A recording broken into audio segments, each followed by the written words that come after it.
Very good morning tenth class. कल हमने हरिहर काका के पाठ के प्रश्न किए थे ना, तो आज हम हरिहर काका पाठ के आगे के प्रश्न कंटिन्यू करेंगे बेटा, रिवीजन करेंगे। कल हमने 6 तक आपको लर्न करने के लिए दिए थे, तो अब दोबारा से आज 8 प्रश्न नंबर 8 से, ठीक है ना, प्रश्न नंबर 8 से करेंगे। आपका 7वें तक हमने कर लिया था। 8वां प्रश्न है इसमें हरिहर काका पाठ से। 8वां प्रश्न है बेटा कि समाज में रिश्तों की क्या अहमियत है, और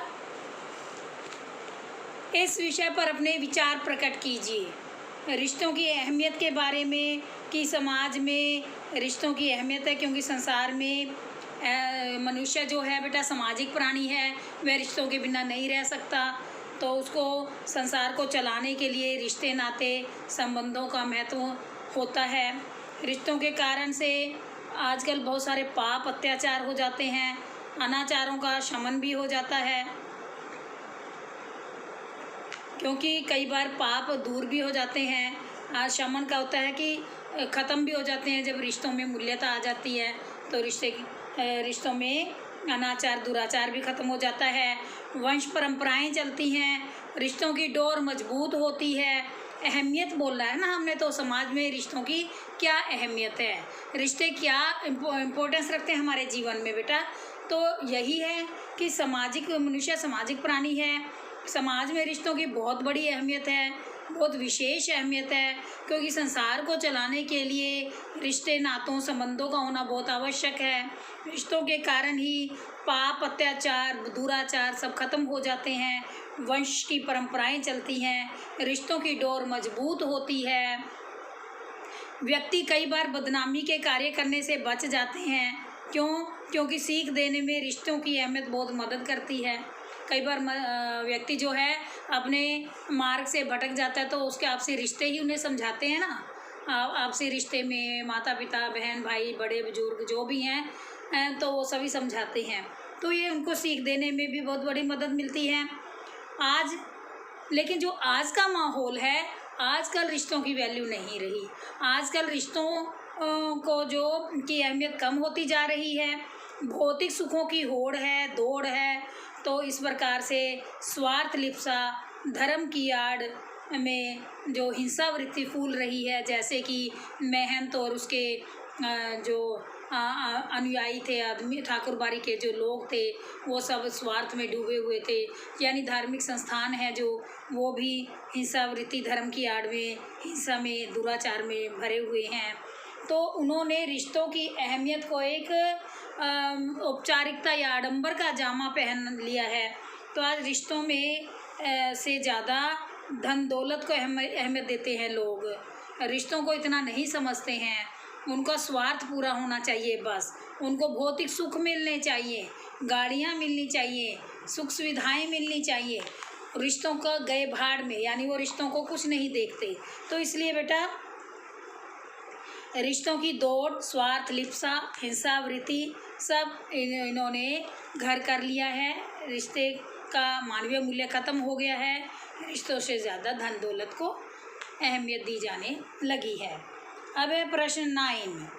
यदि आपके पास आस पास हरिहर काका जैसी हालत में कोई हो, तो आप उसकी मदद कैसे करेंगे? ये आपके ऊपर है बेटे, ये आप अपनी तरफ से भी बना सकते हैं कि हमारे आसपास हरिहर काका जैसे कोई व्यक्ति हैं, मान लो उसके परिवार के व्यक्ति उन्हें धोखा दे रहे हैं या उनको उनकी सेवा नहीं करें, तो आप किस एंगल से, किस तरह से आप उनकी सेवा कर सकते हैं। आप अपनी तरफ से जो आप कर सकते हैं वो आप करें, ठीक है। तो आपको आपके आसपास भी नज़र आ रहे होंगे ऐसे लोग, तो आप जैसे ये एग्ज़ाम्पल है, आप इस तरह से सहायता कर सकते हैं कि सबसे पहले हम उसके घर वालों को समझाएंगे और कि वे अपने कर्तव्य के प्रति सावधान रहें, सचेत रहें। उनका कर्तव्य क्या है? बड़े बुजुर्गों की सेवा करना, ठीक है। दूसरा है जो असहाय व्यक्ति है, उसके खान पान रहन सहन सारा वस्त्र वगैरह सब समय के अनुसार करें, उनकी व्यवस्था है, क्योंकि वो खुद अरेंज नहीं कर सकते हैं।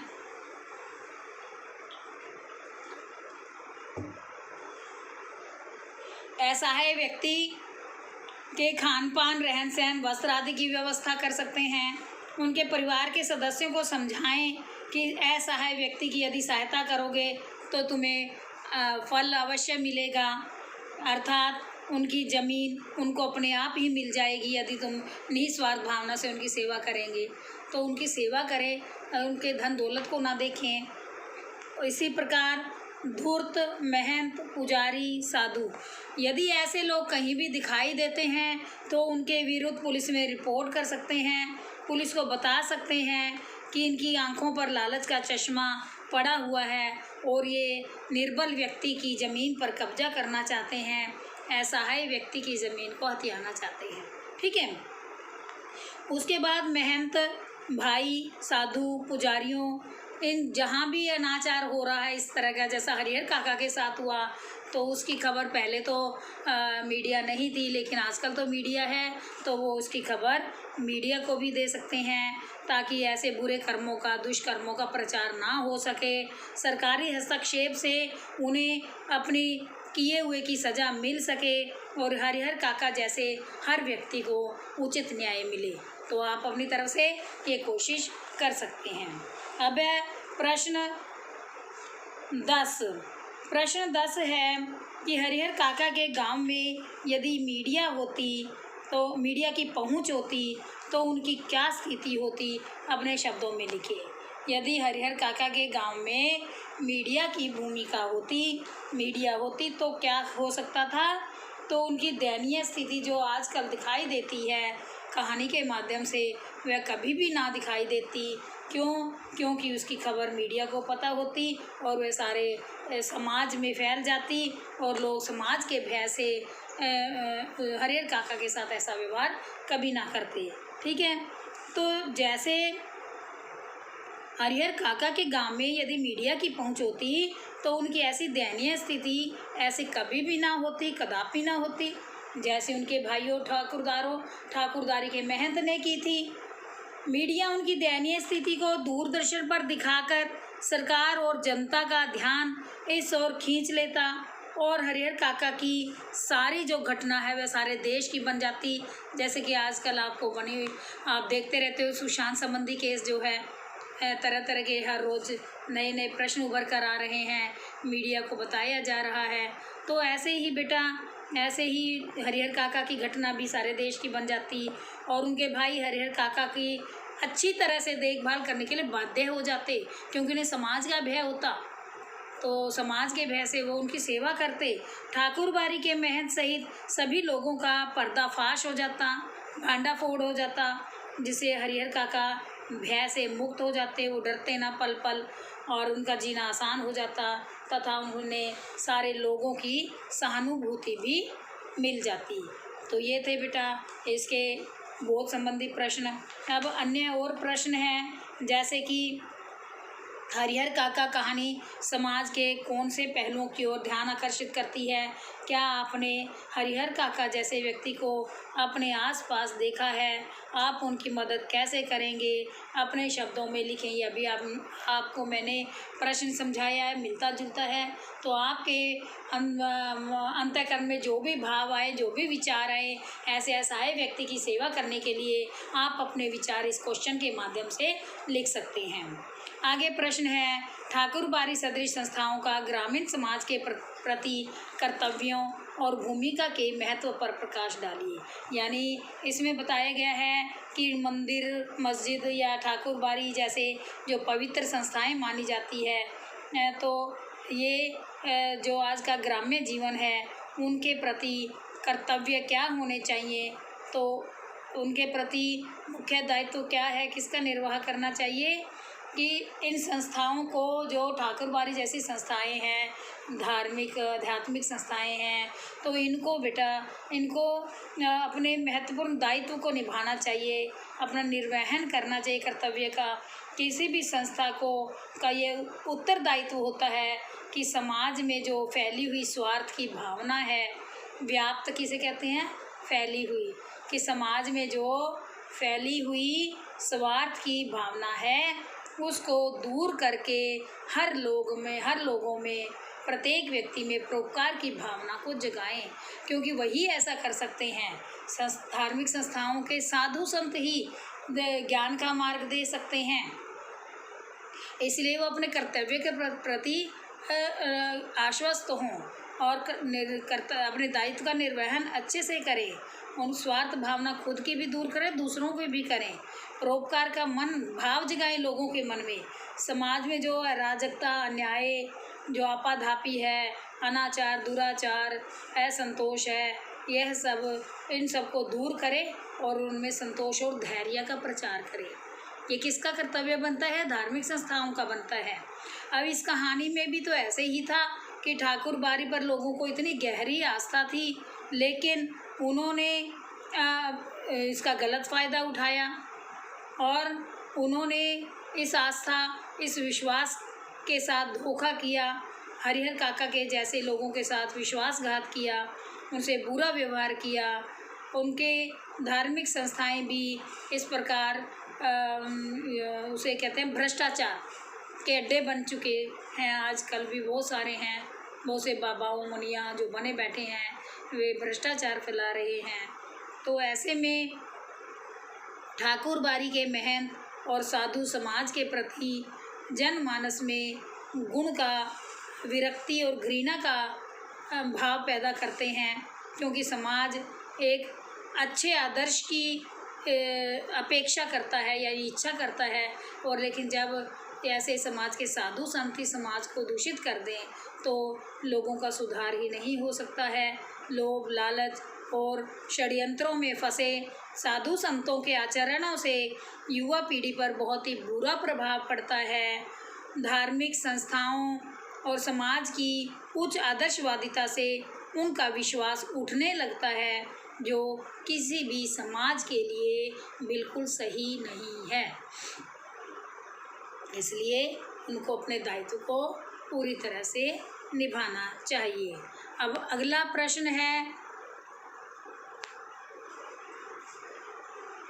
कि महंत द्वारा हरिहर काका का अपहरण महंत के चरित्र की कौन सी सच्चाई को सामने लाता है और आपके मन में ठाकुर बारी जैसी संस्थाओं के प्रति कैसी धारणा बनती है। ये भी सेम ही है बेटे, आजकल साधु संतों के बारे में बोला गया इस क्वेश्चन में।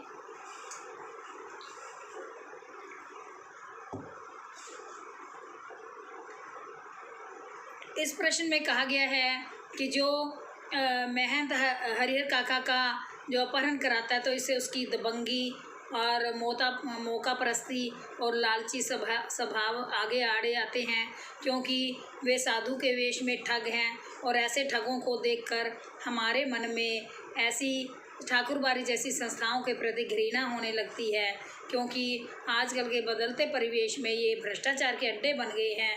वहाँ जाकर मनुष्य पहले तो मंदिरों में अपने धैर्य और सुख शांति पाने के लिए जाता था, लेकिन आजकल इन स्थानों पर भी मनुष्य का धैर्य, सुख शांति प्राप्त नहीं होती है। वह हमेशा भयभीत रहते हैं कि कहीं उनकी स्थिति भी हरिहर काका की तरह ना हो जाए। कभी लोभ लालच में पड़े हुए ये साधु संत जो हैं, ये उनकी युवा पीढ़ी पर बुरा प्रभाव ना डालें। धार्मिक संस्थाओं, समाज की उच्च आदर्शिता से उनका विश्वास उठने लगता है, जो किसी भी समाज के लिए अच्छा नहीं है।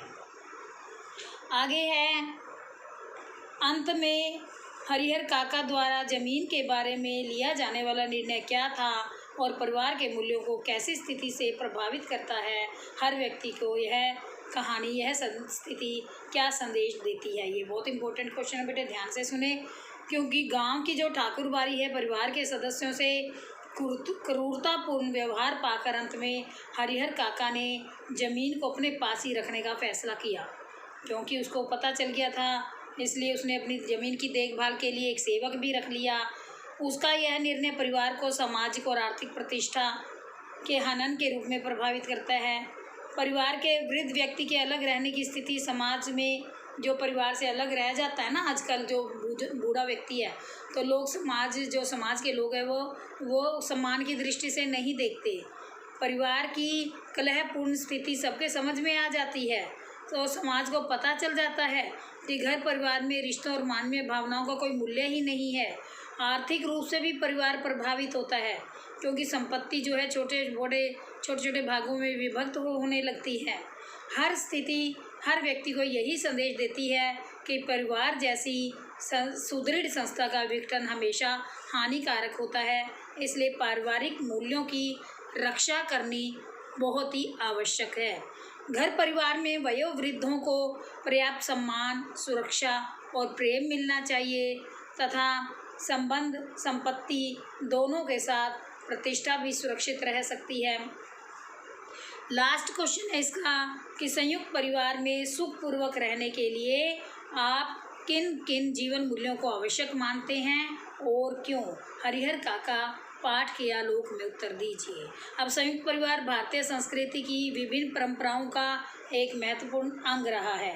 बेटा, संयुक्त परिवार में मनुष्य संस्कार सीखता है। संयुक्त परिवार में भारतीय संस्कृति की पहचान है। परिवार के सदस्य एक दूसरे के मदद करते हैं। उनकी सदस्यों की संख्या अधिक होती है। आयु वर्ग अलग अलग होते हैं। लेकिन संयुक्त परिवार में सुखपूर्वक रहने के लिए क्या ज़रूरी है कि सभी सदस्यों के बीच में प्रेम होना चाहिए, स्नेह होना चाहिए, बड़ों को आदर देना, ऐसे मूल्यों को सर्वोपरि मानना चाहिए और उनको एक दूसरे के सुख दुख को समझने और विपरीत परिस्थितियों में एक दूसरे का साथ निभाने की आदत होनी चाहिए, प्रवृत्ति होनी चाहिए। घर के बूढ़े व्यक्तियों के प्रति अनादर जैसी नकारात्मक भावनाएं कभी नहीं होनी चाहिए, क्योंकि बूढ़ा तो सभी ने होना होता है। तो सहनशीलता और सहयोग जैसे मानवीय मूल्यों को अपना कर ही संयुक्त परिवार में रहा जा सकता है, ना कि अपने निजी स्वार्थों के कारण, धन लालच के कारण या अहंकारी मनोवृत्तियों को अपनाकर। हरिहर काका का संयुक्त परिवार तभी बिखरा था क्योंकि वहाँ ये मूल्यों ने लालच का रूप ले लिया था। उनके सदस्यों ने संपत्ति के लालच को घेरा। स्वार्थवश पहले वे काका की अच्छी तरह से आवाभगत करते थे, मान सम्मान भी देते थे, किंतु जैसे ही उनके मार्ग में स्वार्थ सिद्धि की भावना आई, बाधा आई, तो उन्होंने अपने मुखौटे उतार दिए और डायरेक्ट उनका अपमान करना शुरू कर दिया। यानी सहनशीलता, प्रेम और आदर यदि समाप्त हो जाए तो काका जैसे अनेक मनुष्य उपेक्षा के शिकार बन जाते हैं। तो इसका लाभ महंत जैसी धार्मिक संस्थाएं भी लेती हैं, वो भी अपना स्वार्थ सिद्ध करती हैं। तो इस प्रकार काका को सभी पक्षों ने दुत्कार दिया। अब वे अकेले रहने पर विवश हो गए और उनके संयुक्त परिवार का विघटन हो गया। विघटन का मतलब है बिखर गया है संयुक्त परिवार। तो इसलिए इस कहानी से हमें ये भी शिक्षा मिलती है कि हमें हमेशा संयुक्त परिवार में रहना चाहिए, एक दूसरे की मदद करनी चाहिए। ठीक है बेटा, तो ये लेसन आपका कंप्लीट हो गया। तब तक आपके लिए धन्यवाद। और जितने भी ये प्रश्न हैं ये आप याद करें, क्योंकि ये बेटा आपके सब्जेक्टिव टाइप में भी आएंगे और ऑब्जेक्टिव में भी आएंगे। आपके 50 से 60 बड़े प्रश्न भी आएंगे, जीवन मूल्य भी आएंगे, कोई भी प्रश्न आ सकते हैं। तो ये संपूर्ण पाठ आपको याद करना पड़ेगा, केवल बहुविकल्पी ही नहीं।